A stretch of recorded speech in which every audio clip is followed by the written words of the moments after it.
Hi, we're Sue and Mike from On a New Tack, and we're in Stock Island in Florida. Yeah, it's right next to Key West. It's where Sail Away Catamarans has their Key West base.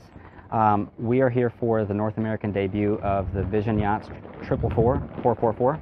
It's a 44-foot, 3-cabin boat that's really made for liveaboard cruising couples. Could very well be the perfect boat for cruising couples. And we're about to give you guys a tour and show you all the neat features that make us think that.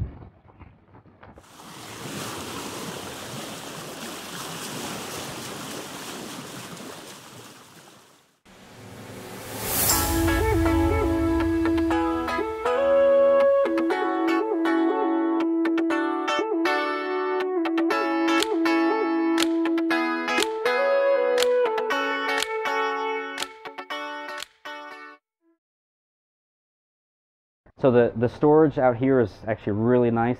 There's all these lift ups with pistons above all of the, or under all of the seats. So they all have that same cushion. Now there's cushions on top, so it's kind of pushing it down, but if that wasn't, that stays up by itself. So it's really easy to get into those things. Extra storage here that can be used for the stuff that you need to get to on a regular basis. Same thing at the back, a lot of storage there. They opted for this really nice teak table that is over top of the regular fiberglass. So what I don't like about fiberglass, there's a plane coming.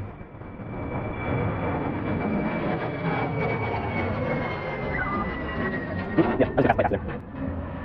Okay, we're really close to the Key West airport.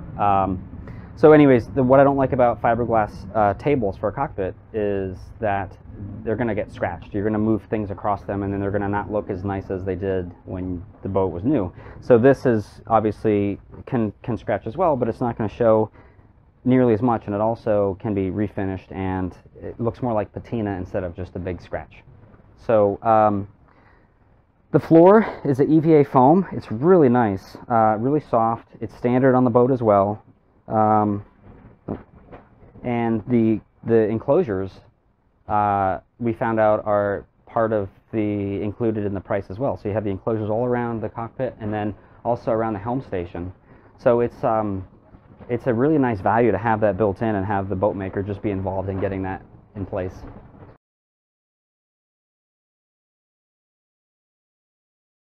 Sue is at the helm. There's a footrest that can be folded down, which makes it nicer to get up on the seat and also to stand if you're trying to get a better view of where things are at when you're coming into port or whatever. And I'm going to come around here.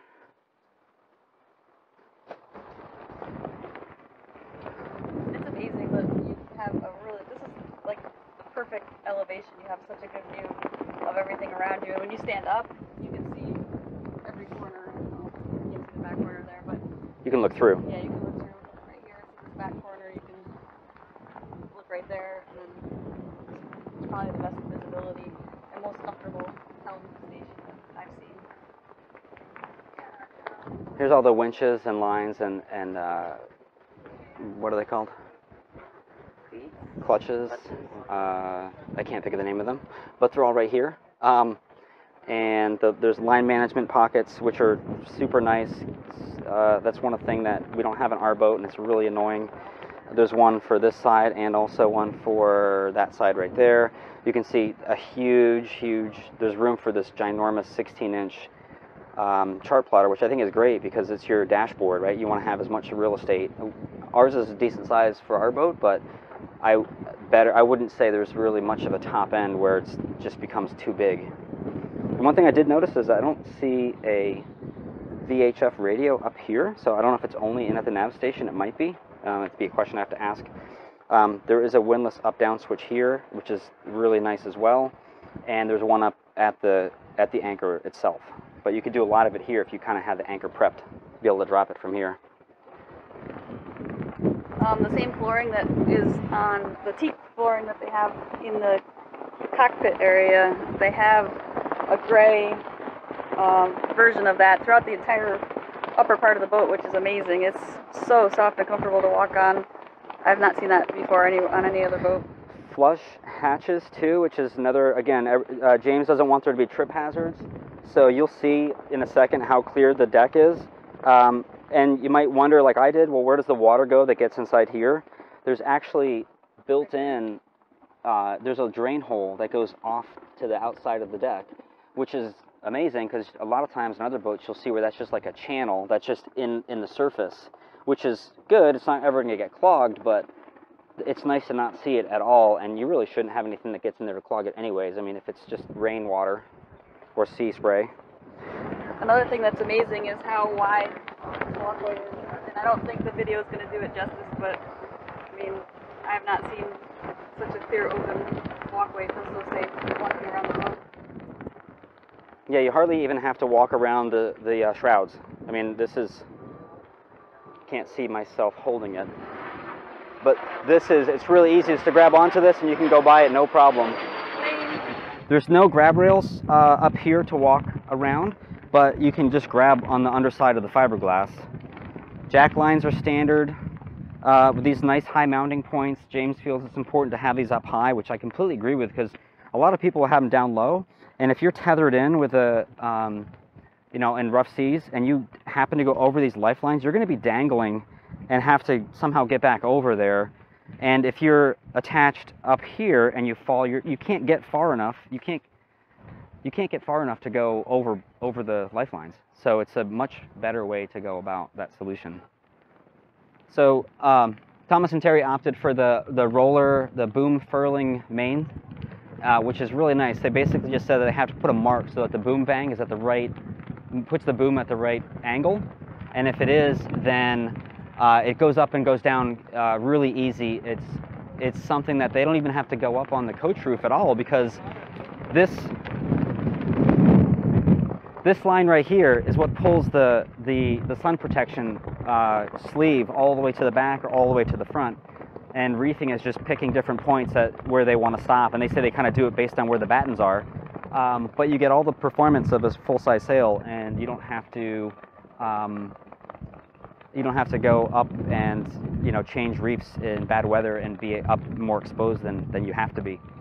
I'm standing next to the self-tacking jib hardware, so that's another nice feature. It is a jib, not a Genoa, so it's really meant for going to windward. I'm going to show some of the storage. So again, lifters on everything. This has 2 sails in it. The spinnaker and the screecher are both in there. And then this is what I would call is basically the generator room. I mean, the size of this is pretty immense. Why don't you pan out and I'll just move the fender and stand down there. Okay. So there's steps built in, which I don't know if that showed up on the camera, but this goes, oh my gosh,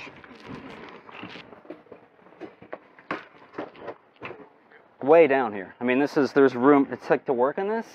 Compared to in our boat now, I have to be a contortionist, and I come out and my back hurts and I have a pulled muscle from the way I have to arch over it. And this, you can actually just sit and do maintenance. The spare anchor is in here. It's a Danforth. There's 2 steps up, so I can actually make this really easy to get up, easier than I did getting in.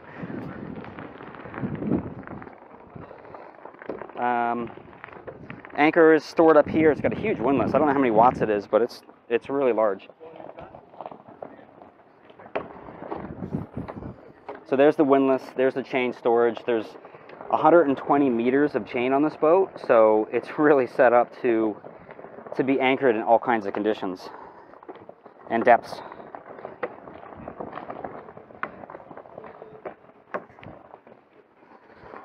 There's more storage here. Here's your up and down switches for your windlass. Yeah, it's just a really nice, clean, easy to walk about surface. It's just really, everything's really well thought out. So they have 3,000 watts of solar, which is an insane amount. I've always thought like 1,000 is a good starting point for a boat, maybe 1,200, but to have 3,000 watts. And then the panels, you might notice they're on these brackets, and these can be released, and you can lift up this panel and fold it on top of the other one. So if you need to get access to the boom, you can get to all of it and just move the panels out of the way. I believe that's These are LG, yeah, they're LG panels, and they're really high efficiency. They're rigid as opposed to the glue down, but I think there's a couple of really good reasons to do that. They don't look quite as nice as the glue down ones, but you get better efficiency. You can fold them over and get them out of the way, and they also provide insulation because you have this, they get hot, solar panels get hot, so if you have them right on the bridge deck, then it's going to, or the coach roof, it's going to bring all that heat into your boat, and now you have this layer of air between there, so it's never going to get crazy hot. So that could probably help with how much heat is being brought into the boat. It has a really nice sheet system for the main, so you kind of have a preventer built in. If you want to go out wider, then you may have to use that eye that's on the back of the boom to make another preventer if you really want to go wide with your sail. But you have the shrouds right here. You have to be kind of aware of too. You can't go crazy far. We're going to go into, so this is kind of a fun thing to show too. You have these safety bars, which when you are, I'm going to turn, there we go. This slides in. So if you're actually using this to fish on, you can stand with your waist against it, and you can leave that one. And then you can, you know, be leaning against it and have all your weight forward. The back of the sugar scoop is like wide open, so if you want to step onto your dinghy, then you have easy access to go right onto it. You don't have a wall on that side, so I think that's a really neat way to go about it too. Sue can probably show you the life raft storage position right at the very back of the transom. You have 2 electric winches at the helm, and then there's 2 manual winches back here that are for your downwind sails, but they also are used to lift up the dinghy too, so you kind of get dual purpose use out of those, which I think is a great way to handle that. And here you have your rudder stock and just a really deep storage. I mean, that's, I don't know, you could put like probably things that are not, you know, like your oil for changing, right, clean or dirty, extra fuel, all that stuff could be back here. That's the fire suppression cylinder for the engines, which are in the cabins.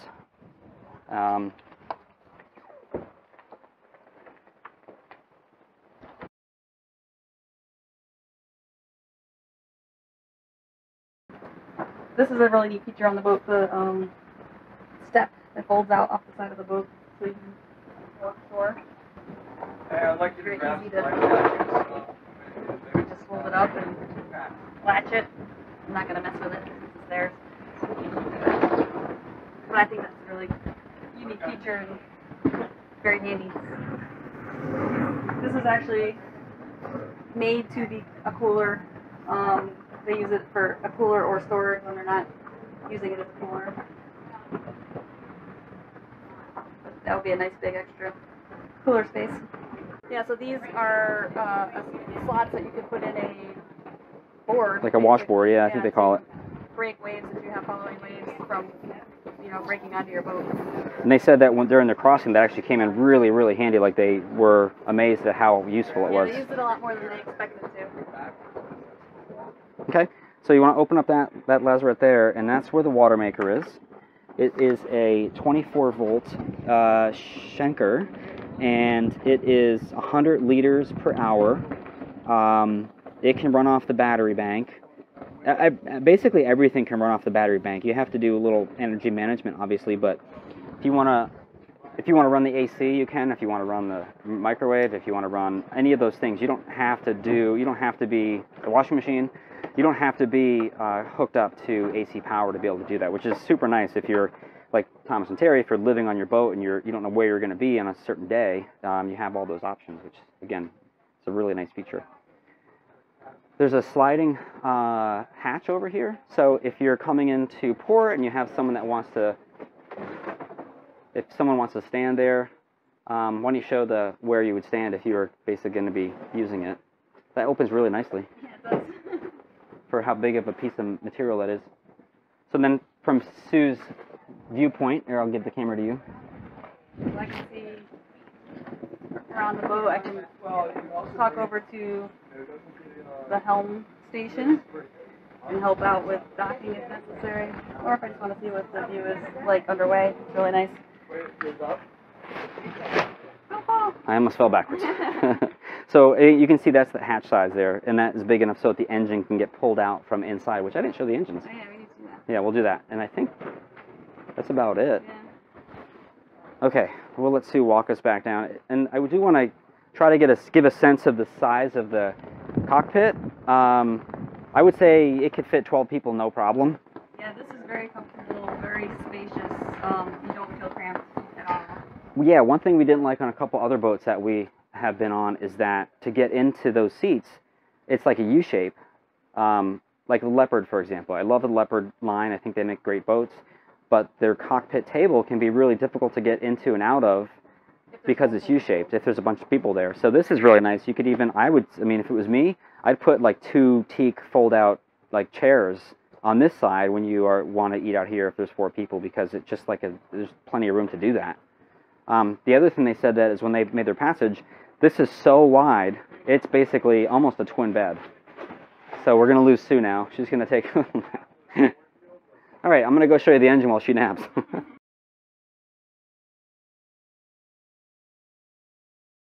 Sue didn't fall asleep, so she's going to help me. All right, so the nice thing is there is a strap right here. You lift this up, and again, it's on lifters. There's the engine. There's a light in here as well.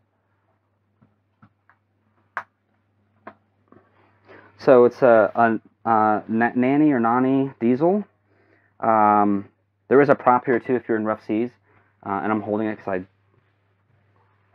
I'm afraid. I think James did a great job demonstrating the spaciousness of this compartment when he sat in it. Yeah, there's a video from Vision. I'm going to put this prop up because I think there's the cushions are trying to close it on me. So, but if nothing else, it does at least make it lighter to lift up. So you can sit in here, work, change the filters, get to the belt, empty the strainer for the raw water. There's a spot, if you show that, Sue, there's a spot right there for tools. So all the tools you need, you just keep right here, and you don't have to go try to find them. So, yeah, you might have duplicate tools, but that seems like a great couple dollar investment to not have to go back and forth and get a tool chest and find what you need and do all those things. There's the fire suppression nozzle. There's a fan in here that you can get the air to suck out when you're working on this. We're going to go for a test sail a little bit later, and I really am curious how loud it is in the cabin when this is running. So I'm curious to see that because it's, there's insulation here and you have a, pretty thick mattress, so that's doing a lot too. But it's still right under where you might be sleeping if you're going on a long trip. So it would be interesting to see what that is. Same EVA is in here. So anywhere there could be EVA, there seems like there is. It's really, really nice. Very comfortable to sit on this as opposed to just, I can feel it just to myself. There's a bilge pump. So there's a cover for the bilge pump, which doubles as a step. The heater, the water heater, is underneath here. Yeah, so this is pretty cool. I actually really like this. James was saying in his video how he really likes just sitting here, and I get it now that I'm sitting here. It's, they go with a Nanny engine, which is a Kubota tractor engine that's been marinized. I don't know how you're supposed to say that. So you can get parts for it, and people can work on it all over the world. It's a simple engine that is just a simple diesel engine. They are now going to offer a Yanmar engine as well, but the Yanmar engines, the modern Yanmar engines, have a lot of brains and electronics to them.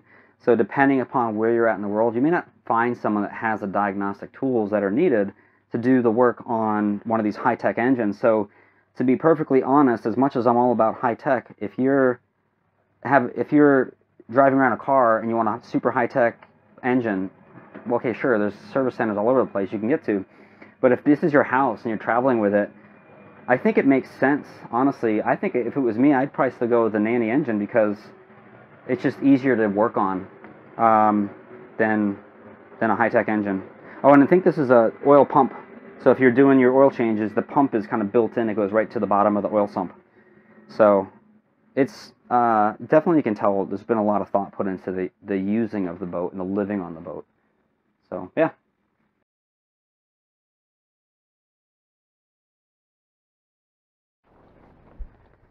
Okay, here is the back of the Vision 444. Kon-Tiki, you can see the name there. You can see the life raft a little bit easier now. You can see the davit system for their dinghy. You can see a lot of bridge deck clearance, right? So you're going to have less, it's going to take more to have slapping, which always happens on catamarans. You can kind of get a feel for how easy, if you can just envision, no pun intended, a dinghy being there, you can just walk off onto these. And I've even heard that you can use the side doors to be able to pass like groceries up, because it's right, you don't have to go up any more steps. The person that's in the boat just gets handed bags, which is amazing. The swim ladder is built in on this side, kind of a standard, what you would expect to see, that just flops down and you got a couple steps. But then there's a much more substantial one that you can mount over there. So if you have someone that's maybe not as agile, you can deploy that one, and that's more like a swim ladder you'd expect to see in a pool. It comes standard with folding props. It comes standard with copper coat bottom. It comes standard with I forget the brand, but it's a coating for the props to prevent them from getting fouled. So a lot of stuff is again just built in, and it's the stuff that if you're living on it, or it's your home, or even if it's just your boat you use all the time, you don't charter it, you probably want a lot of these things. And so the grip that's painted on the top of the boat is also painted on the bottom of the boat, just for a safety perspective. Along with a big bright orange. There's a big orange square, so if in the unlikely event that the boat capsizes, right, which doesn't happen that often, but the provisions have been put in place to make it where you can get up onto there. And I think I heard there was jack lines. Yes, and that's what I was going to say, and there's also, I guess they said there's jack lines down there as well. So yeah, amazing. Yeah.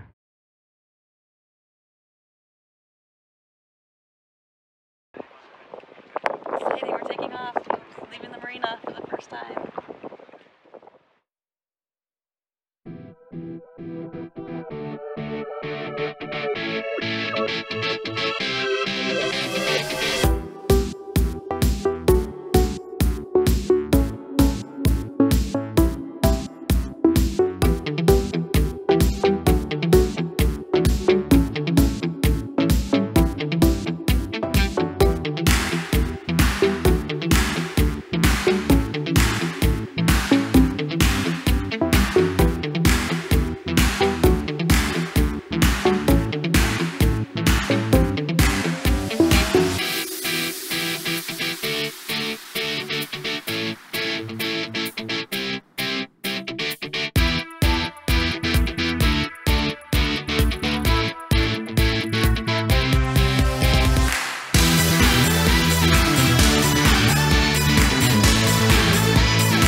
Sitting in the Aft Station.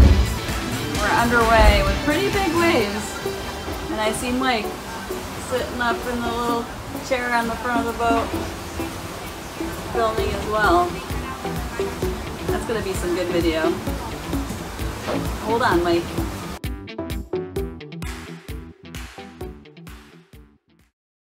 Alright, so we are at the Perry Hotel. We want to give a synopsis of what we've seen so far.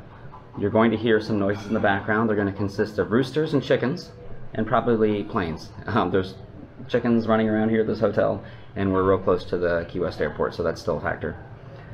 But so we went on the boat a bunch of times, talked to the owners, went out for a test sail yesterday, and kind of ready to give a overall synopsis. I think there was a lot that we liked about it.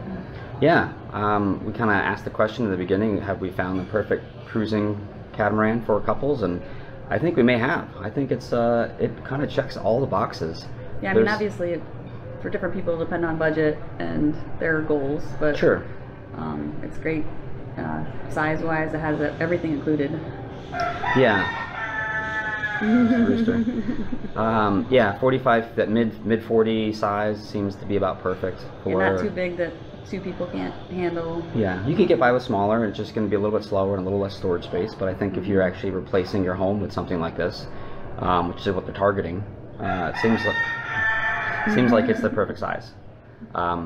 There's really enough storage in the main cabin, but I think, you know, if you're actually living on it and you don't have kids, then you have some of the extra space in the other cabins as well. So you can make use of that, obviously. Yeah, our biggest question going into this was there enough storage space, and I think we have decided that it looks well equipped with storage.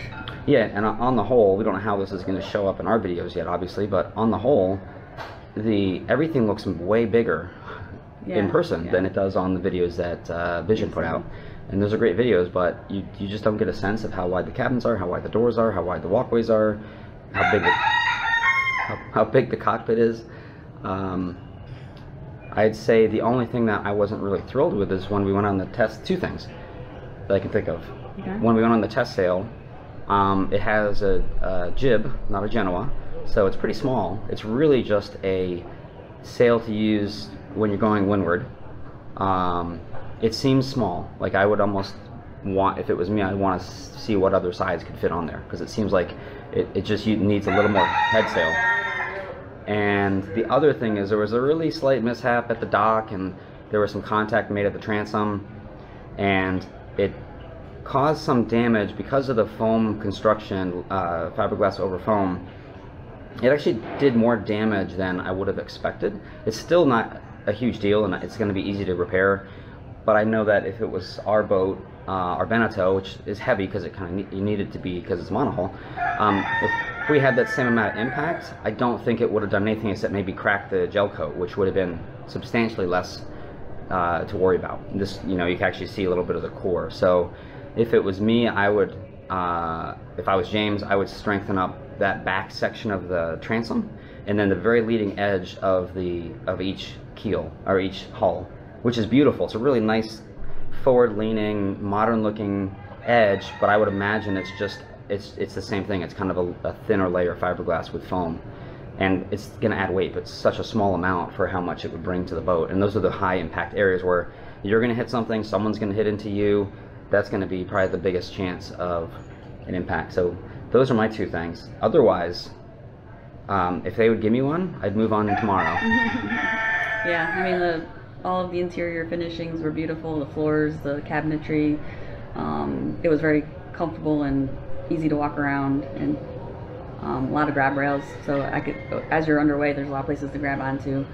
And that boat traveled 8,000 nautical miles on its own hull to get here. Yeah, and it didn't seem like it. There was a couple little spots where rope, probably from the dinghy, was across the davits, and they probably need to put like some stainless plates there or something to prevent rub, or just make sure it's not swinging when they're on a long trip like that. But that's going to happen on any boat if you don't make sure that you have some kind of abrasion protection in those right spots. So, but that was it. The rest of the boat looks like it. I mean, I would imagine there's nothing else that changed. No creaking or anything like when it was sailing. We went down below and everything sounded really sturdy. Yeah, the engine was pretty quiet when you were in the cabins and they were running.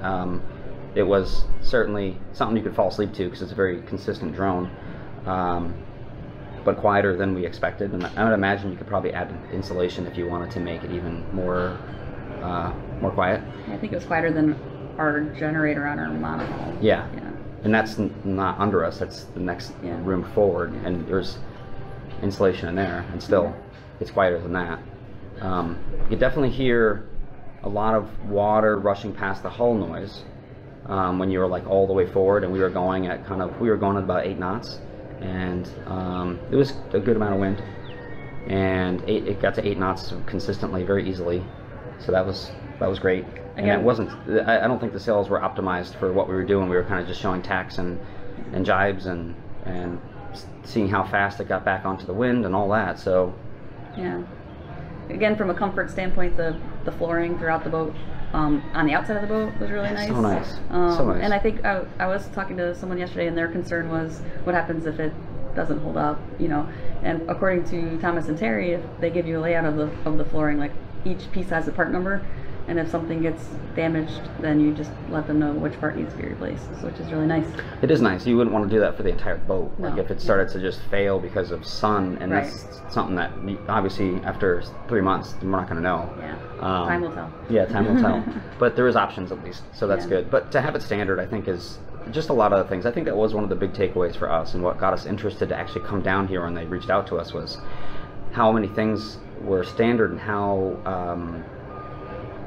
well thought out the boat was. And I don't know if we've mentioned this earlier, but on the underside of the bridge deck, there's jack lines that are there, like nylon webbing, and the bottom side is coated with grippy material, like that same grippy paint. So if it happens to capsize, there's already a plan in place to make sure that's as safe as possible. And again, I don't know of anyone else that does that. Right. We're going to stay in touch with Thomas and Terri, and we'll give an update on how their whole process is going. They're going to be taking their boat up to Annapolis in the spring. So if you're interested, that'd be a great place to check it out.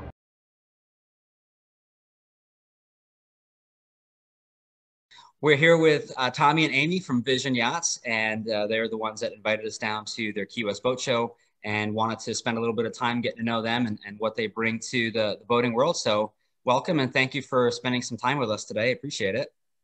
Thank you. Very welcome. Looking So forward tell to chatting with you. I'm sorry? So I'm looking forward to chatting with you. Awesome. So tell us about yourself and what Sail Away Catamarans is all about. Well, Amy and I started Sail Away Catamarans back in 2009. We're strictly catamarans, and our background is hoping to get as many people we can in the catamaran world. So here we are today. We do, we sell used brokerage boats, and we also sell Visions and Seawind catamarans. And we also have charter businesses in Chesapeake Bay and in Key West, Florida. We call that historic Chesapeake Bay and tropical waters of Key West. Awesome. The marketing spin on it.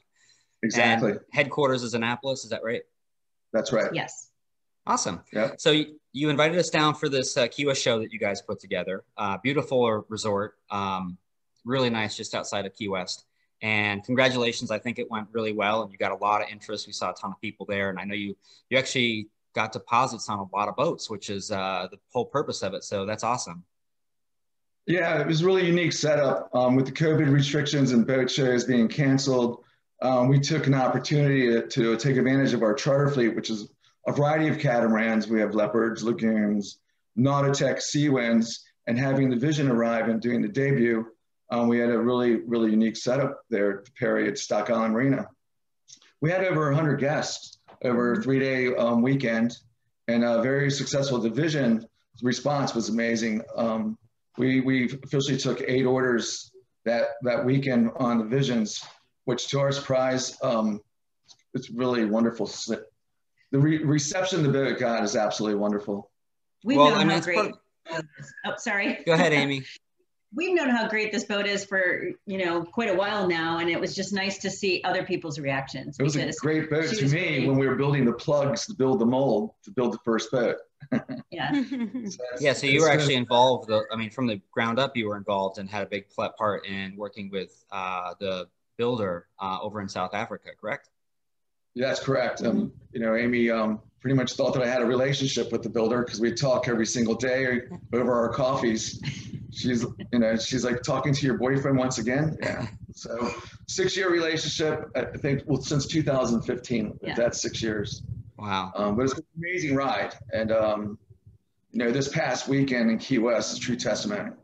There's a lot of amazing reactions to the Vision 444.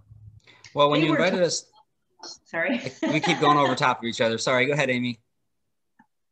I think Tommy, it was really nice to see Tommy and James work together over the years because they're both seasoned sailors. And so they really put their ideas of what they would want in an ideal boat together into this project. So it was just beautiful to see it all come together. Yeah, we were really excited to see the North American debut of the boat and had heard a lot about how good the boat builder was with making adaptations for requests for the boat. We were just curious a little bit more about what your experience working with him was like. So the relationship working with them, it's been a family relationship. Mm-hmm. What did you say? It was a completely different boat envisioned in the beginning. And we had a client who is in a wheelchair and needed a handicap accessible vessel. And so we talked to him about the Vision, and the whole boat changed after that. They widened the doorways, they made the decks flat, and all the passageways really flat. They put handholds everywhere, and pretty much everything that they did made this. Yeah, they put a gangway in the side of the hull, And so it ultimately made the boat a better vessel for the able body. For anybody. Yeah. It's just a really easy boat to get around. Yeah, we noticed that when you reached out to us and we started looking at the videos from Vision Yachts, and we were really excited because we've been to a bunch of different boat shows, Miami, Annapolis, a couple other smaller ones, and there's nothing else that is really like it. It's a very unique boat, and it's these things it's definitely built for a sailor. I mean, you notice it as soon as you step onto it. So very unique. Yeah. Another unique thing, going back to working with the builder, the communications, the conversations, the technology, doing Skype or Zoom calls and with our customers, the trips to South Africa and meeting the associates with the build. And also I discovered it's only a 6-hour drive from Cape Town to Knysna. Always thought it was a 3-day trip. Some lovely wineries between Cape Town and Knysna. So just so you know, it's only a 6-hour ride, but good to you know. can make it a trip. So. Yeah, it's a beautiful country. But yeah, I'm working with James and the heads of the departments. It's great. Being a semi-custom boutique builder, so to speak, the consumer, they're not cut off at a sales manager. We get our customers involved with the electrical engineers as well as the builder himself. And James is open to have these conversations, and everyone share their points on the build. Now, obviously, being a production line boat, there's some things we're willing and willing not to do, but the relationship experience has been amazing. Mm-hmm. That's great. I think you have to remember that Vision Yachts started out as a custom boat builder, and they were building large 75-foot custom catamarans. Oh, really? So building boats for quite some time, and they always had to make them perfect. It was maybe they were only going to build one, so it always had to be perfect. When it was completed. So this is just their first production line model. That's great. Starting off well. Yeah, really. So I have a feeling after people see these videos, you're going to get a lot more interest. And I was curious, how do people reach out to you? Well, they can go to our website, which is sailawaycatamarans.com, and reach out to us there. They could call our office, come visit us at the boat shows. Boat shows.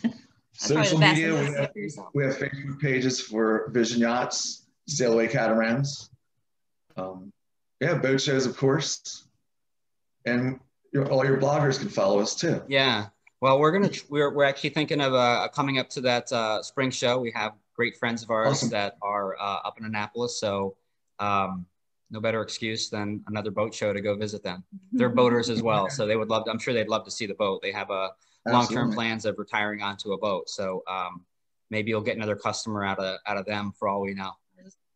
Well, that's great. Well, we really appreciate your time. And again, thanks for inviting us down. We had a great trip, and it is really a unique boat. So congratulations to both of you and to the builder, James Turner, right? So yes. That's great. Quite an accomplishment. And I'm sure we'll be speaking with you guys again. Thank you very much. Look forward to see you guys in Annapolis. Awesome. Thanks. Thank you. We're very thankful to Tommy and Amy for setting this whole boat show up so everyone could come down here and see these boats for the first time in the U.S. Yeah. And also to Thomas and Terri for opening their home up to everybody. To everybody. We've probably said this 5 times, but it's very nice of them to do that because that is their house. Right. Basically. Yeah. So it's like a 4-day long open house. Yeah, letting lots of strangers on board to open up all of their cabinets. Yeah, look at all their things and all that kind of stuff. So hopefully this was valuable to you. If you have any questions or comments about the boat, reach out to us in the bottom. You can try to email. Subscribe if you haven't, because we're gonna do some more, following up with Terri and Thomas. And we'll see you on the next video.